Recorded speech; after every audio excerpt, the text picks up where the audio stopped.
todo conflito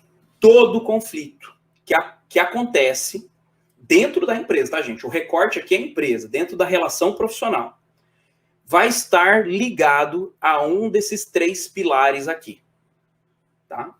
Todo conflito, ou ele vai ser originário de problemas da estrutura organizacional da empresa, que dessa estrutura ela pode ser muito formal, que ela burocratiza, enrijece demais e a comunicação não anda, gera conflito, ou ela vai ser informal ao ponto das pessoas se sentirem à vontade o suficiente para cada uma fazer de um jeito e não haver um acordo gerando conflitos.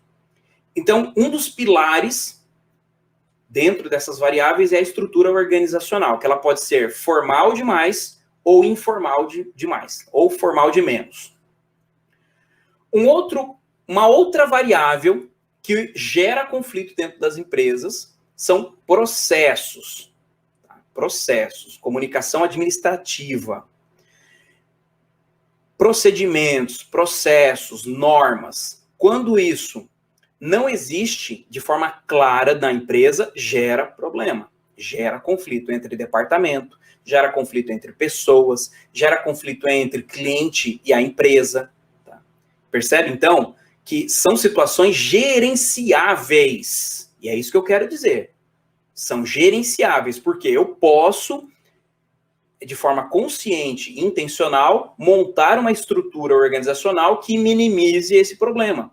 Eu posso, de forma consciente e intencional, fazer um mapeamento de processos, o desenho, a disseminação, o treinamento de pessoas, que vai ajudar na diminuição de problemas ocasionados por entendimento ou funcionamento de processos.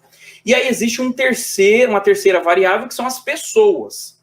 E aí existe a questão da cultura, como eu falei para vocês, formação, história de vida, existe a questão das percepções, das personalidades, mas também existe aqui, olhando para dentro da empresa, a questão da própria cultura organizacional da empresa, a questão do clima de trabalho, o quanto isso favorece ou não para conflito, porque tem empresa que você entra, parece que tem uma nuvem negra na empresa.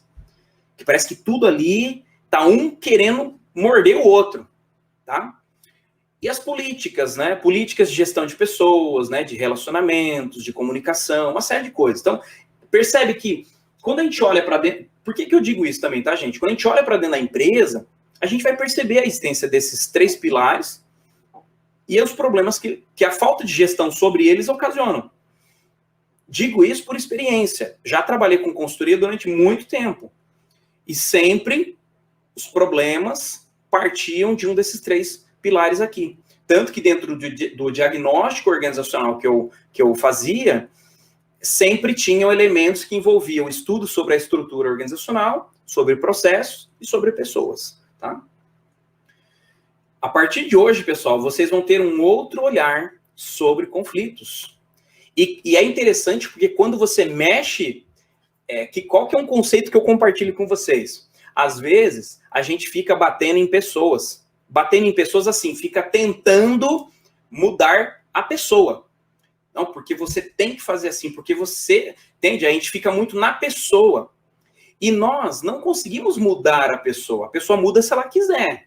Assim como a motivação, a gente não consegue motivar o outro, a gente incentiva. A motivação está em cada um. A pessoa se motiva se ela quiser. Então, às vezes, o que acontece? Você está com um problema com as pessoas, você não precisa intervir na pessoa, você intervém no processo. Você muda o processo e, automaticamente, a mudança no processo muda a forma como a pessoa deve se posicionar, a forma como ela deve trabalhar. E automaticamente ela muda junto. Então você não precisa se estressar com pessoas.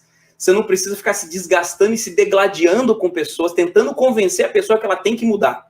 Mude o processo. Só que para isso você tem que ter essa leitura, né?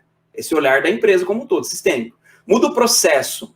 Ou ela se adapta ao processo, ou ela se exclui do processo. E aí fica mais fácil você tratar depois. Beleza? Vamos lá, pessoal. Avançando aqui, que a gente tem bastante coisa pela frente. Então, aqui há algumas outras fontes, né, de conflito, Diferença de metas, que é um processo, né? Estabelecimento de meta é um processo. Competição por recursos. Competição por recursos, pessoal. Impressora na empresa, ar-condicionado, são recursos. Veículo na empresa, recurso financeiro, de pessoal, são todos recursos. E que geram conflitos. Você quer um negócio para dar conflito, gente? É ar-condicionado em sala de trabalho. Já viram isso? Já tiveram, pessoal? Conflito sobre ar-condicionado? Eu falo sobre essa situação bem básica mesmo, porque é a mais óbvia. Se é um negócio que o pessoal racha o pau, é ar-condicionado. E é difícil chegar no acordo, né?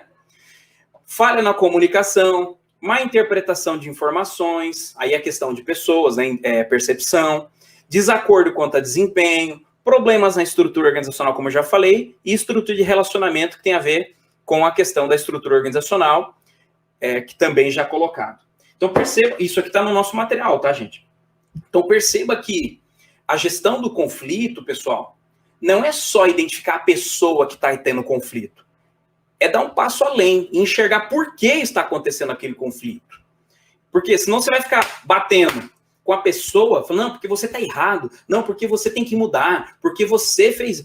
Entende? E às vezes, você intervém num processo, você cria um procedimento, você cria um mecanismo diferente que você resolve aquilo. E automaticamente as pessoas se adaptam ao processo e você não tem estresse mais com aquilo. Então, percebe então que... E essa é a grande questão sobre conflito, tá? Aí eu falo aqui, né, sobre o líder e a gestão do conflito. A importância, né, da liderança com a gestão de conflitos. Então, esse líder, né, essa figura, no caso, vocês, gestores, contabilistas, né, gestores de equipes e tal, vocês precisam ser neutros numa situação de conflito. Você não pode ficar tomando partido, tá, defendendo um lado em detrimento de outro. Você precisa ser neutro, porque você precisa ter relacionamento com todos. Depois, cuidado com as distorções na percepção. Porque se os outros apresentam percepções distorcidas sobre a realidade, nós também temos esse risco. Tá? Então, nós temos que cuidar para evitar distorções. Evitar preconceitos e estereótipos. Tá? Já entrar uma situação de mediação de um conflito e já entrar com preconceito sobre uma parte ou outra, rotulando as pessoas. Então, você tem que ser neutro. Ouve um lado e dá oportunidade para o outro lado da mesma forma como você ouviu o primeiro. Separar as diferenças reais e emocionais. O que são as diferenças reais? Ou uma causa real de conflito? É a disputa por recurso, por um problema de processo, né? Uma causa real. E emocional são aquelas causas oriundas das percepções, das personalidades, dos temperamentos. Então, uma causa emocional. Não é um problema que está contido ali na estrutura organizacional ou nos processos que teve uma falha, mas sim de uma diferença interpessoal, que é muito comum acontecer também. Saber ouvir para entender. Então, a liderança na gestão de um conflito precisa ouvir muito e também se comunicar de forma eficaz. Tá? São algumas dicas para a gente tratar.